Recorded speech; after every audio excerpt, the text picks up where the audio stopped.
Welcome to The Explainer. Today, we're diving into what was essentially a diplomatic bombshell at the World Economic Forum. This wasn't just a minor disagreement. It was a moment that signaled a massive shift in global power. And believe it or not, it all kicked off with a single fiery speech. So, how did our source describe the vibe at Davos? Not with the usual, quiet handshakes and polite chatter. Nope. They said it was like Diwali firecrackers went off. We're talking explosive confrontations right out in the open between the United States and some of its oldest, closest allies. And look, this wasn't some little disagreement whispered in a back room. This was a public rupture, a really stark break from decades of how things were done. And the trigger? It came from one of America's most loyal, long-standing friends. So let's get into how this allies' rebellion started. The spark that really lit the whole thing up came from a powerful, no-holds-barred speech by Mark Carney, a major Canadian voice on the world stage. He basically declared that it was time for the world's middle powers, countries that aren't superpowers but still have a lot of clout, to start carving their own path. And Carney, he did not pull any punches. Right from the get-go, he painted this really grim picture of where the world is heading.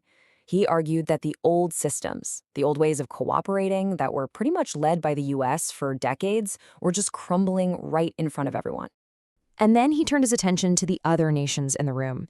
He issued this direct warning, saying that trying to just go along with President Trump's America First policy was a huge mistake.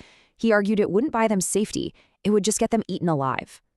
This was his powerful final punchline, a stark call to action for countries like Canada to band together and stand up for themselves.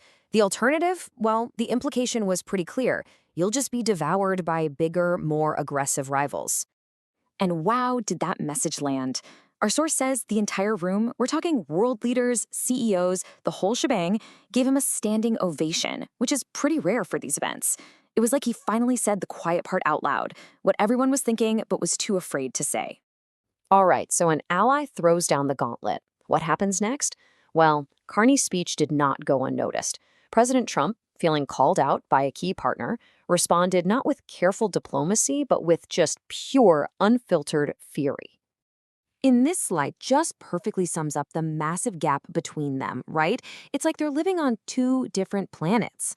On one side, you have Canada calling for a whole new way of doing things, and on the other, you have President Trump basically demanding gratitude for its very existence. Trump's reported words, this wasn't just some political trash talk. This was personal. It was a direct warning to the Canadian leadership, turning a policy debate into something that sounded a whole lot like a threat. Okay, so you've got this huge blow-up between the US and Canada, but it didn't stop there. This fracture, it started to spread. The rebellion, you could say, was contagious. Get this, even the United Kingdom, America's most steadfast ride-or-die ally, started to push back publicly. This time, the fight was over President Trump's surprising interest in Greenland.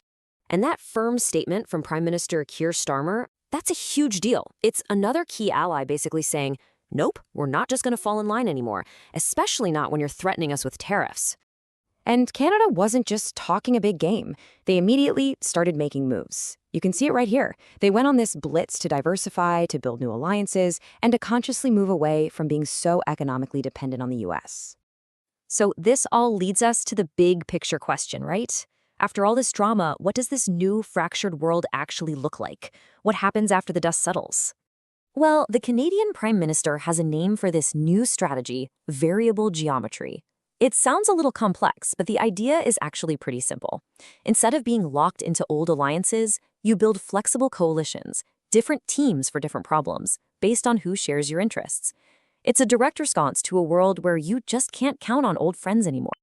And if you want a perfect example of the kind of chaotic diplomacy fueling all this, just look at the whole Greenland saga.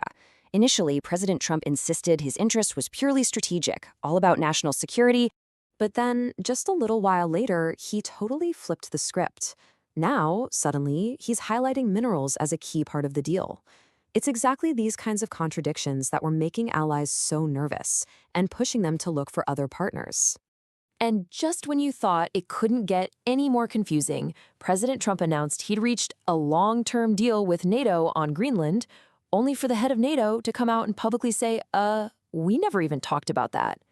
Just incredible. So, what's the big takeaway here? That showdown at Davos wasn't just political theater. It was a real, flashing signal that the world order is being fundamentally reshaped. The old maps of power are being torn up, and it leaves us with one critical question for the future. Who is going to get to draw the new ones?